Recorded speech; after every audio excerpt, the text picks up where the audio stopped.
오늘 수요 집회 말씀을 맡은 황예찬 형제입니다. 벌써 4월입니다.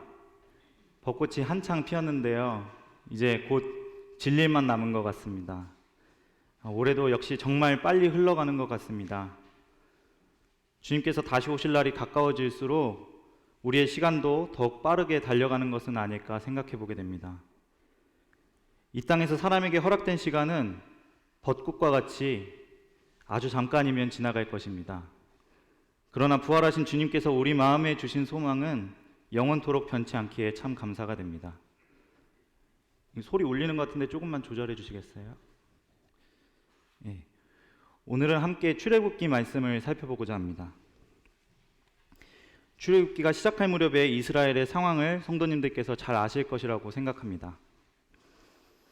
애굽에 이주한 야곱 일가는 총 70여 명이었는데 400년의 시간이 흐르는 동안 장정만 600만 명, 총 인구는 60만 명, 전체 인구는 대략 200만 명 정도로 추산되는 충분히 국가를 이룰 만한 규모의 민족이 되었습니다. 애굽을 위기에서 건져낸 총리 요셉 덕분에 이스라엘은 나쁘지 않은 대접을 받았습니다.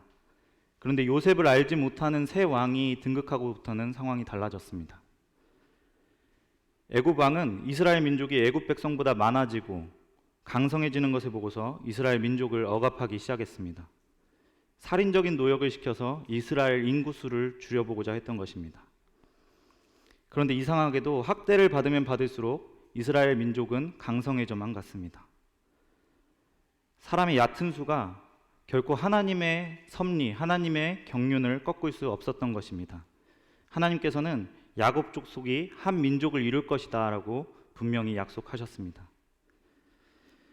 애굽 왕이 이스라엘 수가 많아져서 자기 나라 애굽을 위협할까 봐 두려워하는 마음이 커졌고, 또 이 마음은 사탄이 뒤에서 주물러서 사용하기에 아주 적합한 마음이었습니다. 사탄은 애굽 왕 바로를 통해서 자신의 수건 사업을 이루고자 했습니다. 사탄의 수건 사업이 무엇입니까? 사탄의 수건 사업은 이스라엘의 씨를 말리는 것입니다. 이 옛뱀은 에덴 동산에서 약속된 하나님의 말씀에 따른 그 여자의 후손에게 머리를 밟혀 패망할 운명이었습니다. 그래서 이스라엘의 씨를 말려서 그런 일이 벌어지지 않도록 막으려고 했던 것입니다. 이스라엘의 민족적 위기 상황에 하나님께서 구원자를 보내셨습니다. 그는 이름부터 물에서 건져냄이라는 뜻의 모세입니다. 그는 이스라엘의 모든 사내 아이는 강물에 던지라는 그 끔찍한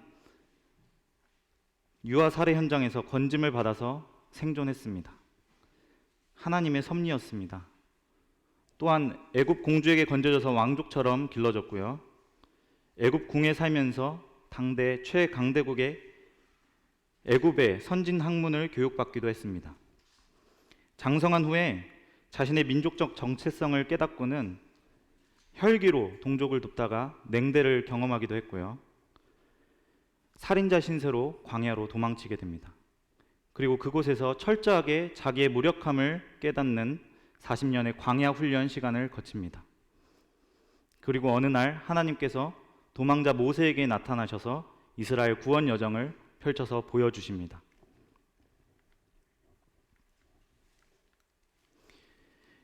오늘 말씀의 제목은 내 백성을 보내라입니다.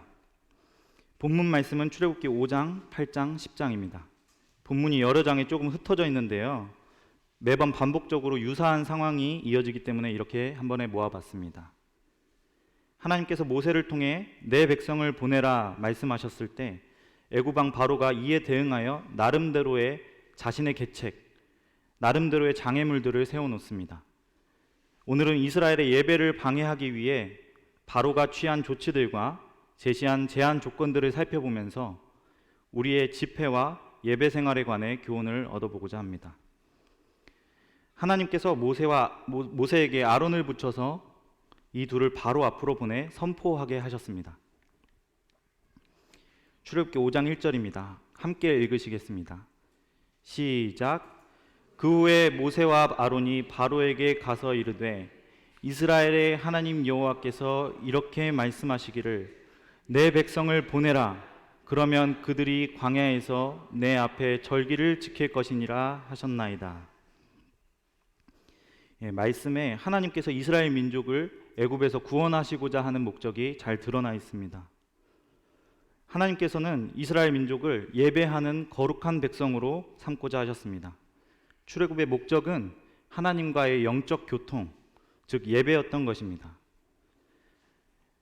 애굽 왕 바로는 사탄의 하수인이 되어서 예배의 요구를 총 5가지 방법으로 회피하고 방해합니다. 첫째로 바로는 노동을 무겁게 만들어 예배를 어렵게 합니다. 출애굽기 5장 4절 말씀 함께 보시겠습니다. 애굽 왕이 그들에게 이르되 모세와 아로나 너희가 어찌하여 백성의 노역을 쉬게 하려느냐 가서 너희의 노역이나 하라. 이스라엘 민족은 내 앞에 절기를 지키기 위해 이 땅에서 나가야 한다. 내 백성을 보내라 하시는 이 하나님의 준엄한 명령 앞에서 바로의 입에 첫 번째 나온 말은 어찌하여 백성의 노역을 쉬게 하려느냐 였습니다. 바로의 머리에 처음 든 생각은 그럼 애국 경제는 누가 돌리나 라는 말이었습니다. 예배를 가로막은 첫 장애물은 다름 아닌 물질주의였습니다. 바벨탑 건설을 주도하던 첫 패권자 니므롯 이후로 권력자들이 을에 그렇듯 바로 또한 강대국의 수장으로서 자기의 이름을 내기 위한 건축물들을 세우는데 심혈을 기울였습니다. 거대 건축물을 짓기 위해 이스라엘 민족의 노동력이 동원되었던 것입니다. 그러니 하나님을 전혀 알지 못하는 바로의 눈에 이스라엘의 예배 요구는 일이 고되고 힘들어서 꾀부리려고 하는 말로 보였을 뿐이었습니다. 8절에 보면 그들이 게으름으로 소리질러 이르기를 우리가 가서 우리 하나님께 제사를 드리자 하나니 하며 예배는 게으름의 다른 말로 치부해버립니다. 세상이 예배를 보는 관점은 그때나 지금이나 달라진 것이 없습니다. 집회가 뭐라고 시간과 에너지를 쏟아붓는 거야? 당연히 일이 먼저지. 평일 수요 집회에 참석하기 위해 직장의 눈치를 살펴야 하는 성도님들도 많으실 줄로 압니다. 다 야근하는데 나만 교회 간다고 빠져나오기가 얼마나 입 밖에 꺼내기 어려운 말인지요. 일하기 싫어서 교회 가는 거 아니냐고 하는 그런 눈초리를 받아보신 적은 없나요? 그래서 앞선 형제님들께서는 이런 조언을 많이 해주셨습니다. 성도는 정규 집회에 참여하기 위해 평일에 갑절은 성실하게 일해야 한다. 정말 그렇습니다. 성도들은 직장에서의 선한 간증도 주님과 복음을 위해 반드시 필요하기 때문입니다. 그런데 코로나 팬데믹 시대를 지나오면서 우리 성도들은 예배를 보는 이 세상의 관점을 그야말로 날 것 그대로 마주하고 있습니다. 모든 사적 모임을 행정명령으로 제한하는 시대에 생존이라는 간판을 걸어두고 회사, 공장, 식당, 카페 이런 경제 시스템이 작동되는 곳에는 최대한의 관용이 베풀어지고 있습니다. 교회에는 각종 집회가 금지되고 오직 공적 예배에 좌석의 몇 %만 허용해서 진행하고 있는데 참 너무나 답답하시죠? 답답한 모임이 계속되고 있습니다. 그런데 예배 마치고 주변에 나가보면은 몇 층짜리 카페 건물에는 사람들이 꽉 들어차서 정말 이래도 되나 싶을 정도로 사람들이 많이 있는 것을 보게 됩니다.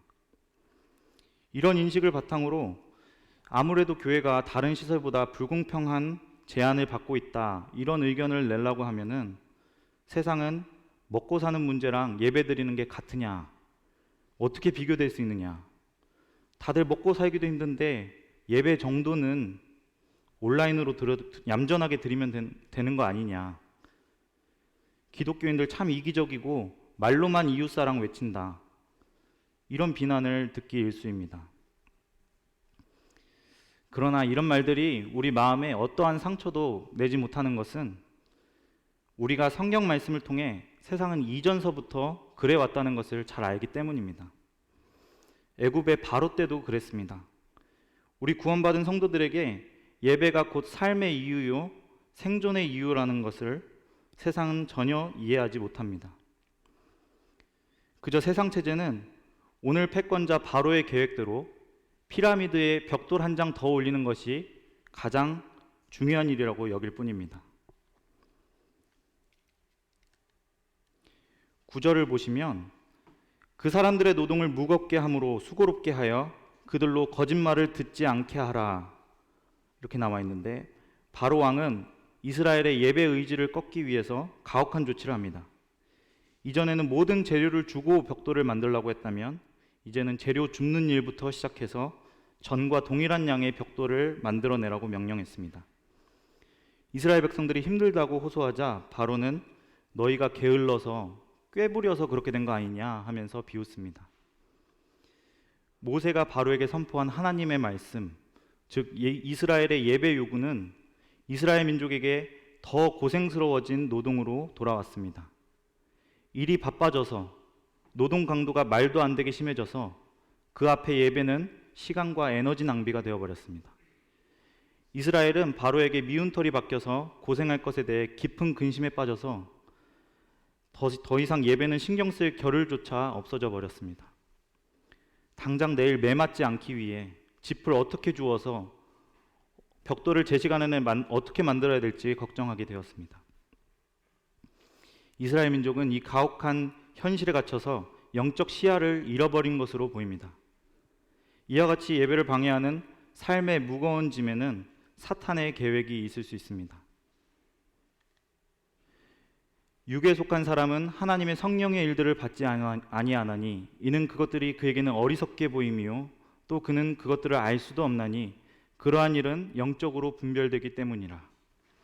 고린도전서 2장 14절 말씀처럼 육에 속한 사람 바로는 이스라엘의 예배를 이해하지 못하고 이스라엘을 무거운 노동의 굴레 속에 가둬서 예배를 생각조차 하지 못하게 만들었습니다. 그러나 하나님께서는 여전히 예배를 통해 성도의 영혼을 소생케 하시고 참된 안식을 허락하십니다. 수고하고 무거운 짐진 자들아 다 내게로 오라. 내가 너희를 쉬게 하리라.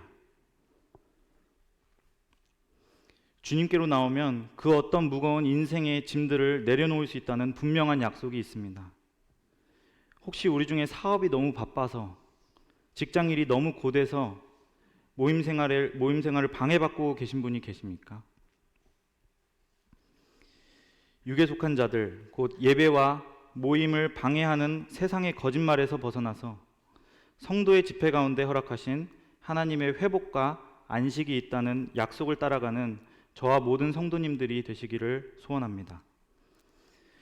둘째로 바로는 예배를 다음으로 미루게 합니다. 이어서 출애굽기 8장으로 넘어가겠습니다. 8장 1, 2절에 하나님께서 모세에게 또 명령하십니다. 함께 읽겠습니다. 시작.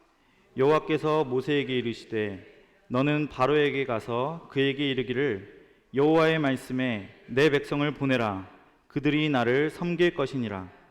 내가 만일 보내기를 거절하면 내가 개구리로 너의 온 땅을 치리라. 그러나 바로의 마음은 완악했고 개구리는 금세 애굽의 모든 곳에 올라왔습니다.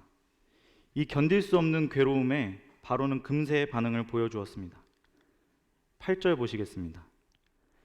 바로가 모세와 아론을 불러 이르되 여호와께 구하여 나와 내 백성에게서 개구리를 떠나게 하라. 내가 이 백성을 보내리니 그들이 여호와께 제사를 드릴 것이니라. 백성이 예배를 허락할 때니 개구리만 그치게 해달라는 말이었습니다. 그래서 모세가 언제 개구리를 그치도록 간구할까요? 말씀만 하십시오. 이렇게 얘기했는데 10절에 나타난 바로의 대답이 참 이상합니다. 그가 이르되 내일이니라. 그렇게 괴로운데 당장이 아니라 내일입니까? 당장 눈앞에서 모세가 간구해서 개구리가 그치기를 바라야 되는 것이 아닌가요? 혹시 내일이 되기 전에 개구리가 그칠 수도 있겠지, 이런 생각을 했을까요? 어쨌든 바로는 하루라는 시간을 더 끌어보는 선택을 했습니다. 다음 날이 되어 모세가 간구하자 하나님께서 들으시고 개구리를 야외에서 죽게 했습니다. 그런데 바로는 숨을 쉴 수 있게 됨을 보자마자 재앙이 잠시 그치자마자 마음을 바꾸어서 완강하게 했습니다. 대적자 사탄 마귀가 우리의 예배를 방해하는 방법도 이와 같습니다. 오늘 당장이 아니라 다음에, 다음 주에, 한 달만 있다가, 올해만 잘 지내보고, 당장 급한 일만 지나면 미루고 미루다가 평생 다음번만 기약하게 되고, 성도의 집회, 이 하나님께서 소집하신 은혜의 자리에 평생 동안 참석하지 못하게 될 수도 있습니다. 내일이라는 바로의 말만 들으면 금방 될 것 같은 나쁘지 않은 그런 소망이 있는 것처럼 느껴질 수도 있습니다.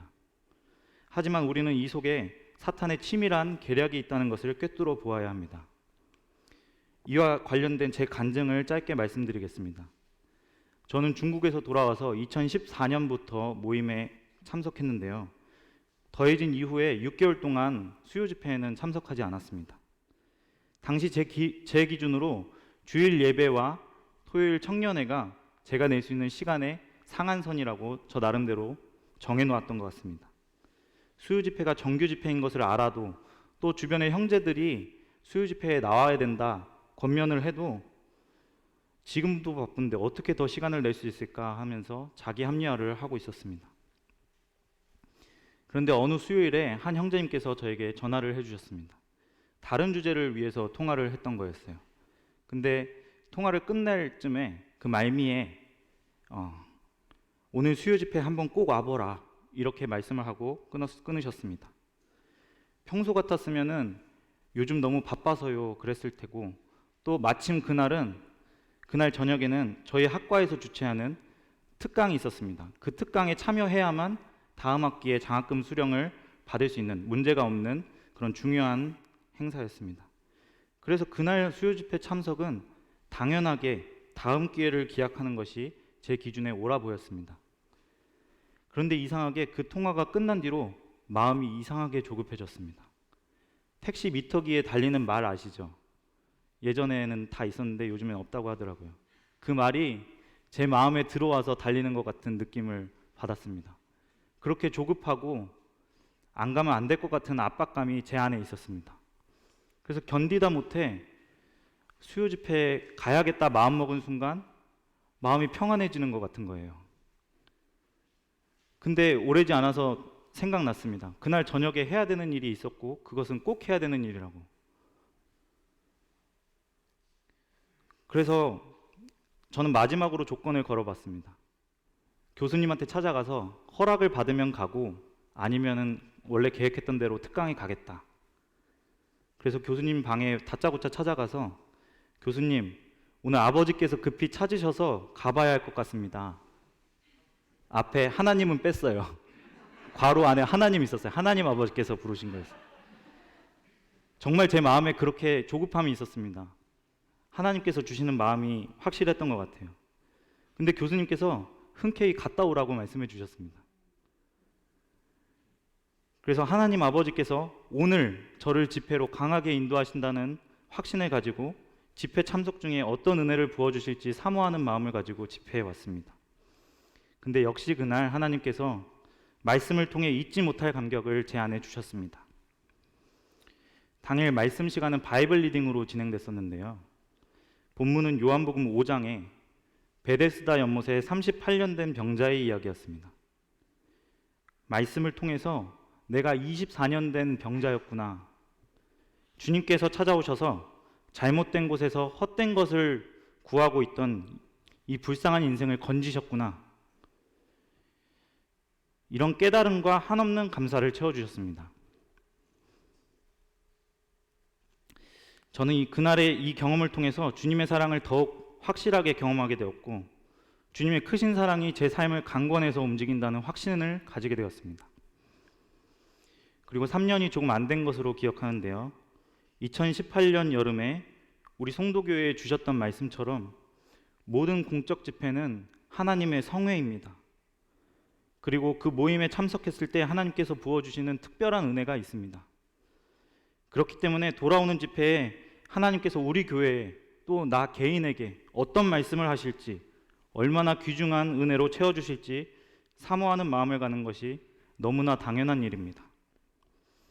오늘 당장 돌아오는 집회에 힘써 참석하고자 하는 마음을 우리 모두에게 주시고, 또 이 자리에 혹은 상황이 너무 어려우신 분들은 온라인을 통해 전심으로 함께 참여할 때 하나님의 특별한 은혜를 우리 모두가 경험할 수 있게 되기를 소원합니다. 셋째로, 바로는 예배를 세상의 영향력 아래에 두려고 합니다. 8장 20절입니다. 하나님께서 다시 한번 모세를 통해 바로에게 선포하고자 하십니다. 함께 읽으시겠습니다. 시작. 여호와께서 모세에게 이르시되 아침에 일찍이 일어나 바로 앞에 서라. 그가 물 있는 곳으로 나오리니 그에게 이르기를 여호와께서 이와 같이 말씀하시기를 내 백성을 보내라. 그러면 그들이 나를 섬길 것이니라. 하나님께서 반복적으로 이스라엘이 예배드리기 위해 애굽을 떠나야 한다고 말씀하고 계십니다. 그리고 거부할 경우 파리떼가 가득할 것이라고 경고하셨습니다. 바로는 무수한 파리떼가 애굽을 황폐하게 하는 것을 보고 모세와 아론을 다시 소환했습니다. 25절입니다. 바로가 모세와 아론을 불러 이르되 너희는 가서 이 땅에서 너희 하나님께 제사를 드리라. 바로는 조건부로 이스라엘의 예배를 허락합니다. 그 조건은 이 땅에서, 이 애굽 땅에서 드리라는 것이었습니다. 예배를 애굽에서는 못 드리는 것이냐, 너희가 다 도망가려고 광야로 가는 것이 아니냐 하는 바로의 논리가 일면 타당해 보이기도 합니다.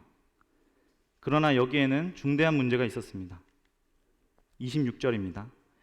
모세가 이르되 그리함은 부당하나이다.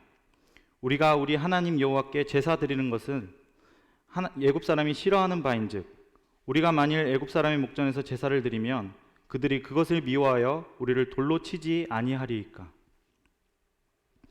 애굽에서 예배를 드리게 되면 예배가 애굽 사람들에게, 그리고 애굽 종교의 모양과 방법대로 그것에 필연적으로 영향을 받게 될 것입니다. 이 26절의 말씀처럼 애굽 사람들은 이스라엘이 하나님께 예배드리는 것을 싫어했습니다. 이스라엘의 제사법은 동물 희생이었습니다.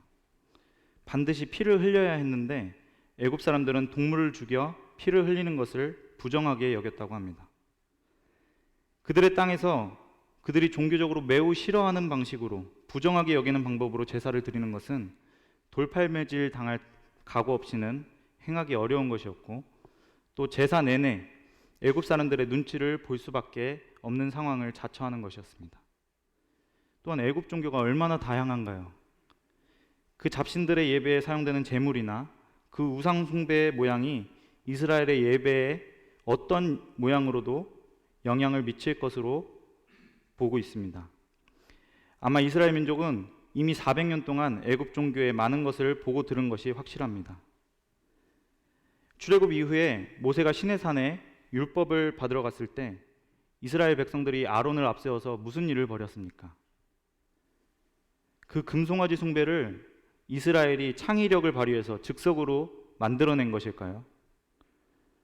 이렇게 이스라엘은 애굽 종교의 모양과 그 방식을 다 알고 있었을 것입니다. 이스라엘은 이미 요셉이 당부한 순수한 여호와 신앙이 아니라 애굽 땅에서 영적으로 상당히 혼잡해진 상태였습니다. 이런 이스라엘이 애굽에서 예배를 드린다면 하나님께 드리는 예배에 애굽 종교의 모양과 방식을 섞어보려는 외부와 내부의 시도가 다 있었을 것입니다. 이어서 27절에 이렇게 말합니다. 우리가 사흘기쯤 광야로 들어가서 우리 하나님 여호와께 제사를 드리되 우리에게 명령하시는 대로 하려 하나이다. 하나님께서 명령하시는 대로 이스라엘은 거룩하신 하나님과 교제하기 위해 죄가 가득한 애굽으로부터 멀리 떨어져서 예배를 드려야만 했습니다. 예배의 조건은 거룩입니다. 세상과 분리되고 구별되지 않는다면 그 예배자의 예배를 하나님께서 기쁘게 받으실 수 없습니다. 28절입니다. 바로가 이르되 내가 너희를 보내리니 너희가 너희의 하나님 여호와께 광야에서 제사를 드릴 것이나 너무 멀리 가지는 말라. 그런즉 너희는 나를 위하여 간구하라. 바로는 한 번 더 양보하듯이 생색을 내면서 다시 한번 조금 완화된 제한 조건을 제시합니다. 너무 멀리 가지는 말라. 이 말에는 이스라엘 백성이 애굽과 그렇게 멀리 떨어지지 않은 곳에 있으면은 언제든지 쉽게 돌아갈 마음을 먹을 수 있겠다, 그런 기대가 담겨 있는 것 같습니다. 바로의 이 선심 쓰는 듯한 계략에 만족하고 합의해 버린다면 우리는 세상 근처에서 적당히 예배드리면서 그렇게 살다가 조금 힘들고 세상이 좋아 보이면은 언제든지 쉽게 세상으로 돌아갈 마음을 품게 될 것입니다.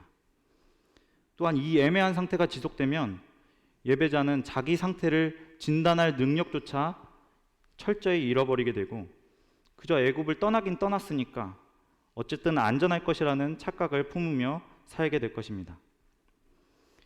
성도는 세상을 떠나 광야에 진입해서 오직 하나님만 의지하는 사람들입니다. 성도는 애굽에서 너무 멀지 않은 곳에서 적당히 양쪽에 다리를 걸치면서 살 수 있는 사람들이 아닙니다. 더욱이 광야에서는 광야에서 외치는 소리, 즉 하나님을 증거하는 소리가 있습니다. 성도의 삶이 애굽과 가까울수록 주님을 증거하는 적극적인 제자의 삶과는 멀어지게 되는 것입니다. 하나님의 명령은 분명합니다. 애굽에서 확실하게 분리되어 광야로 진입하라.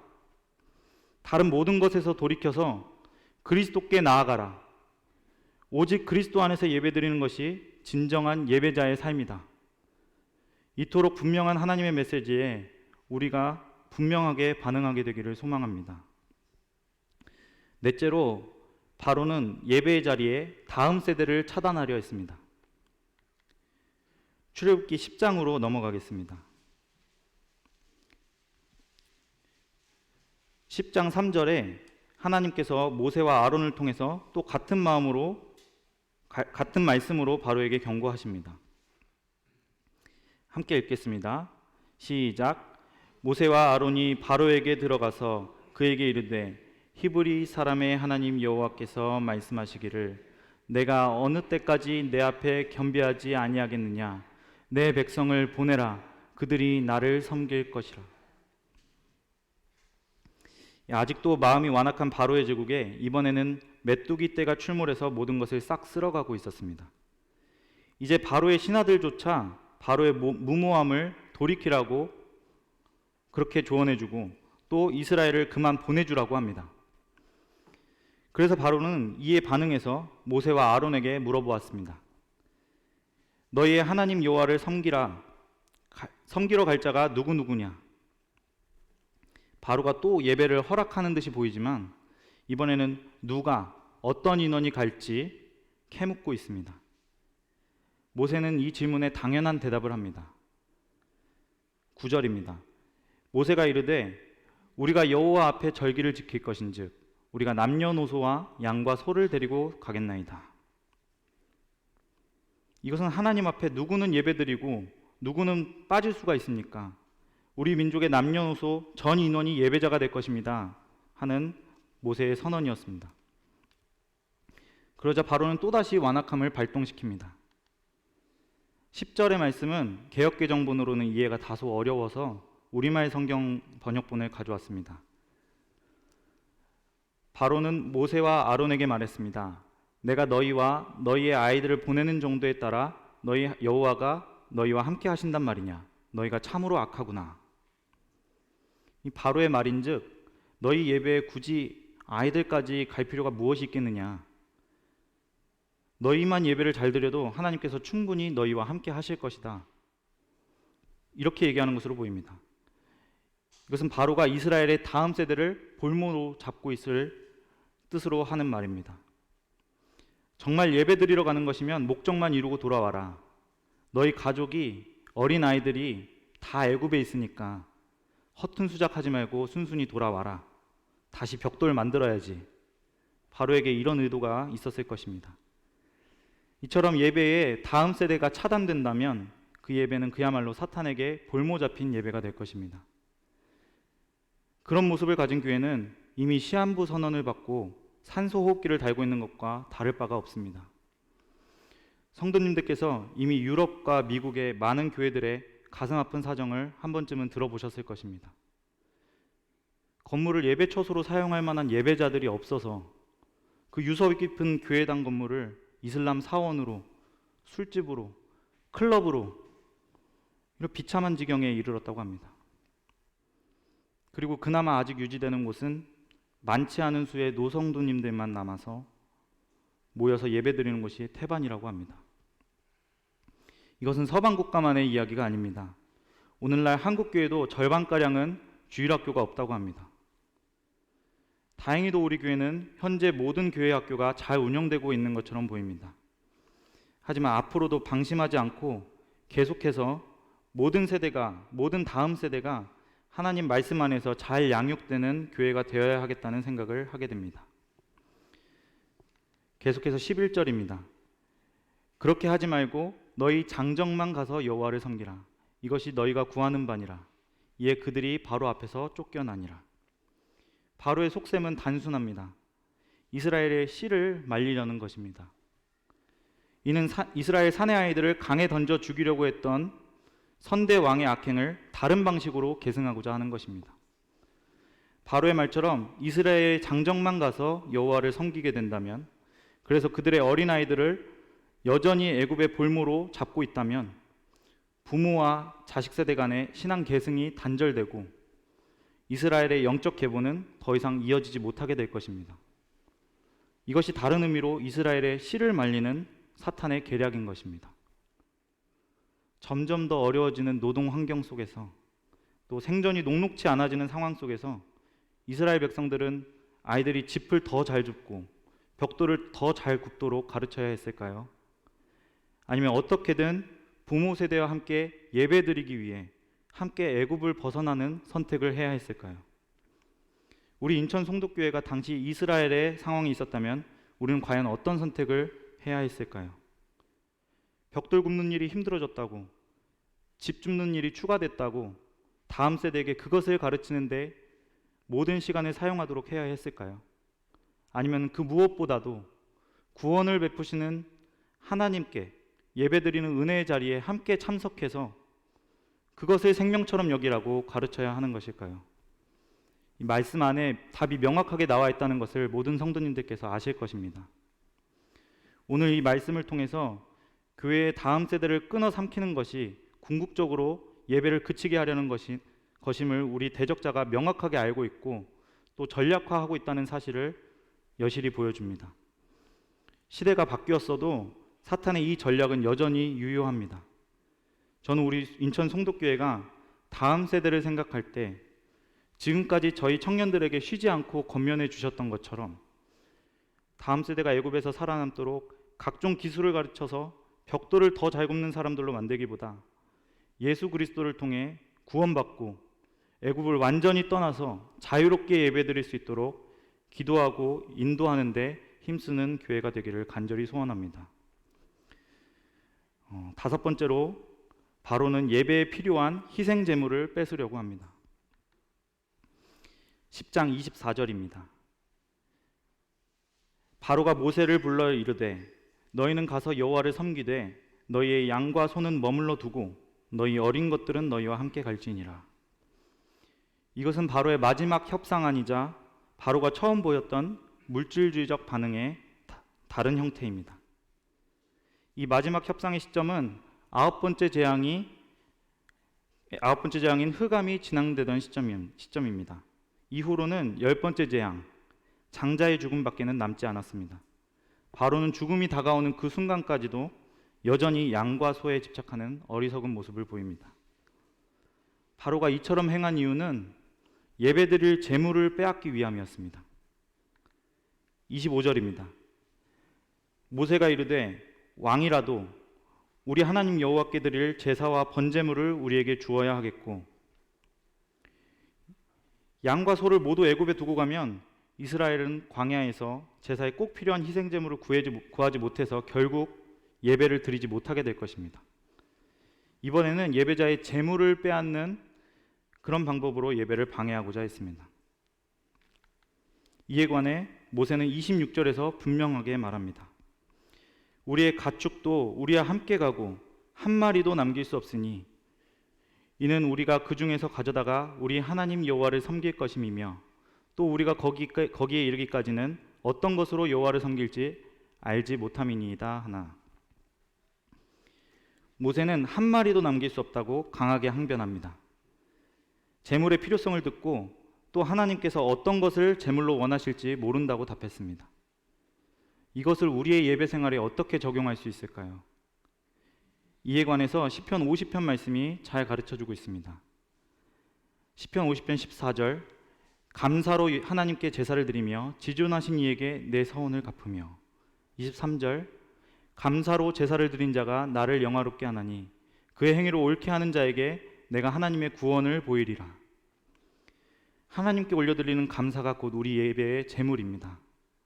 모든 구원받은 성도는 구속의 은혜에 대해, 신분을 변화시켜 주신 것에 대해, 그리스도께서 우리의 영원한 대제사장이 되신다는 것에 대해 마땅히 감사드려야 할 것입니다.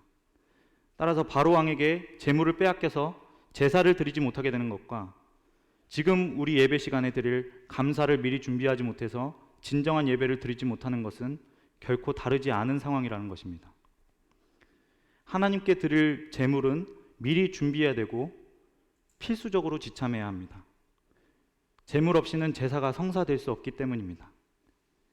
만찬 예배 시간에 감사기도에 참여하기 위해서 형제님들께서는 한 주 동안 시간을 들여 미리 감사를 준비해야 하고, 또한 비록 공적으로 참여하지는 않지만 자매님들께서도 개인의 감사를 준비하셔서 떡과 잔을 바라보며 예배 시간에 동일한 마음으로 개인적인 감사 예배를 하나님께 올려드리는 것이 합당할 것입니다.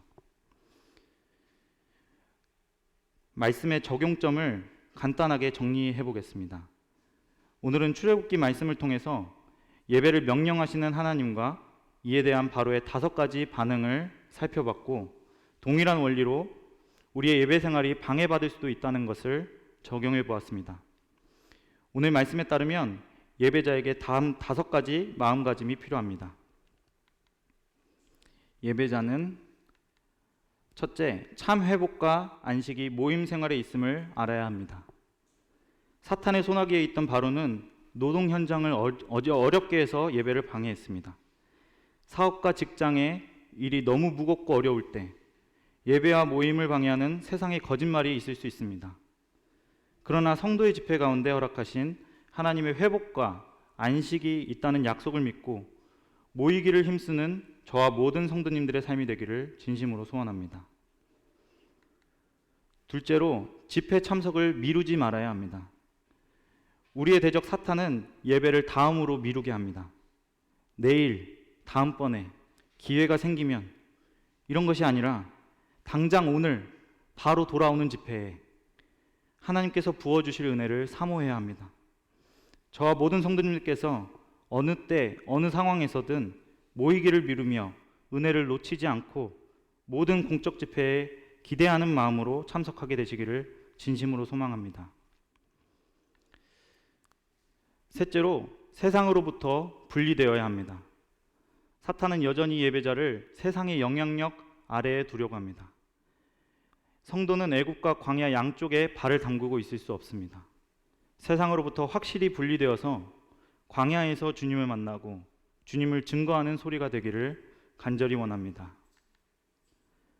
네 번째로, 신앙을 다음 세대에 계승해야 합니다. 지금도 사탄은 예배의 자리에 다음 세대를 차단하려고 합니다. 우리는 성도의 거룩한 씨를 마르게 해서 교회 예배를 멈추게 하려는 사탄의 계략을 대적해야 합니다. 인천 송도교회가 다음 세대에게 세상의 학문과 기술 교육에 집중하기보다 복음 진리의 말씀을 가르치는 데 힘쓰는 아름다운 전통이 이어지기를 소망합니다. 다섯째, 예배 때 드릴 감사를 준비해야 합니다. 예배 방해자 사탄은 예배에 필요한 희생제물을 뺏으려고 합니다. 희생제물이 없어서 하나님께 예배드리지 못하는 불상사가 없어야 합니다. 모든 형제님들뿐만 아니라 자매님들께서도 평일에 시간과 노력을 들여서 예배 시간에 드릴 감사가 준비돼서 풍성한 예배가 끊이지 않는 우리 인천 송도교회가 되기를 기도합니다. 오늘 내 백성을 보내라 하신 하나님의 말씀이 몇 번 나왔는지 혹시 기억하십니까? 4번 나왔습니다. 하나님께서는 4번에 걸쳐서 바로에게 반복적으로 명령하셨습니다. 두 번만 이야기해도 중요한 일인데 네 번씩이나 말씀하셨다는 것을 보면서 예배자를 찾으시는 하나님의 마음을 묵상해 보게 됩니다. 하나님께서 이스라엘을 예배하는 민족으로 만드시기 위해 10가지 재앙으로 예배 방해자 바로를 꺾으시고 마침내 이스라엘을 탈출시키셨습니다. 신약교회 성도들의 예배를 받으시기 위해서는 무슨 일을 하나님께서 치르셨나요?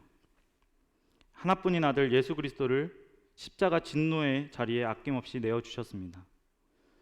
애굽에 내린 열재앙이 마땅히 완악한 우리들한테 떨어져야 했음에도 불구하고 우리를 너무 사랑하셔서 대신 아들을 내어주셨습니다. 우리의 예배를 받으시기 위해 하나님께서 지불하신 값이 너무나 큽니다. 전능하신 하나님께서 사탄의 모든 예배 방해를 친히 꺾으시고 성도가 신령과 진정으로 드리는 그 예배를 찾고 계십니다. 내 백성을 보내라. 우리의 연약하고 완악한 마음에 하나님께서 오늘도 외치십니다.